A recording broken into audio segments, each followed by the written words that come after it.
সুপ্রিয় দর্শক, আসসালামু আলাইকুম। আপনারা দেখতে পাচ্ছেন পুকুরে মাছের খাবার পরিবেশন করা হচ্ছে, ছিটানো হচ্ছে। আমার ইনসাফ মৎস্য খামারে সকাল 11টা থেকে 12টা শীতকালীন সময়ে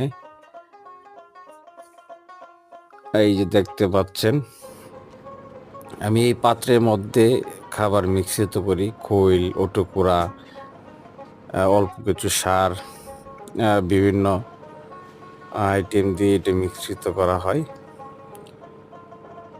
বিকাল টাইমে ফিড দেওয়া হয়। আলহামদুলিল্লাহ, আপনারা দেখতে পাচ্ছেন আমার কর্মচারী সুমন ভাই, উনি আমার এখানে কর্ম করে থাকেন। সকলে দোয়া করবেন ইনসাফ মৎস্য খামারের জন্যে। সকলে ভালো থাকবেন। আল্লাহ হাফেজ। ধন্যবাদ সবাইকে।